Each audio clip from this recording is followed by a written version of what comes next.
తన రాజకీయ భవిష్యత్తుపై కొనసాగుతున్న ఊహాగానాలకు బీఆర్ఎస్ ఎమ్మెల్యే మాజీ మంత్రి మల్లారెడ్డి ఒక ప్రకటనతో తెరదింపారు. రాజకీయాల నుంచి తాను తప్పుకోవడం లేదని, చివరి వరకు క్రియాశీల రాజకీయాలను కొనసాగుతానని ఆయన స్పష్టం చేశారు. జపాన్లో ప్రజలకు ఏ విధంగా అయితే రిటైర్మెంట్ ఉండదో నాకు కూడా రాజకీయాలు రిటైర్మెంట్ లేదు అంటూ ఆయన ఆసక్తికరమైన వ్యాఖ్యలు చేశారు. తనకు ఇప్పుడు 73 ఏళ్లని, ఇంకా రాజకీయమే వద్దనుకుంటున్నానని మల్లారెడ్డి నిన్న వ్యాఖ్యానించడం చర్చనీయాంశంగా మారింది. మున్ముందు పూర్తి స్థాయిలో తన విద్యా సంస్థల విస్తరణపై దృష్టి కేంద్రీకరిస్తానని అన్నారు.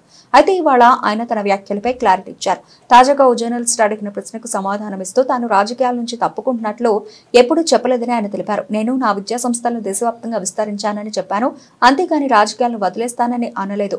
నా మాటలను కొందరు తప్పుగా అర్థం చేసుకున్నారు అని ఆయన వివరించారు. తన వ్యాపార ప్రణాళికలను రాజకీయాలకు ముడిపెట్టొద్దని ఆయన సూచించారు. రాజకీయాలకు దూరం అన్నారు కదా సార్, వారసత్వం మీద నాకు కొనసాగిస్తారా? దూరం ఏమి నేను అనలేదయా. నిన్న వాళ్ళు ఏదో రాంగ్ తోటి మెసేజ్ తోటి స్పీడ్ లో పోయింది. కానీ రాజకీయంలో రిటైర్మెంట్ ఉండదు, యాది పెట్టుకో.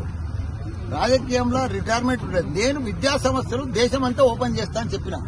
రాజకీయంలోకి నువ్వు ఒక ఆయన అడిగిండు, విలేకరు తమ్ముడు అడిగింది ఏంటంటే, నువ్వు బీజేపీలోకి పోతావా, తెలుగుదేశంలో పోతావా అని అడిగితే, నేను ఏ దేశంలో పోను, ఏ పార్టీలో పోను, నేను ఇంకా నాకు 3 ఏళ్లు ఉంది, 73 సంవత్సరాలు ఉంది అని చెప్పిన. జపాన్లో రిటైర్మెంట్ లేదు, నాకు కూడా రిటైర్మెంట్ లేదు.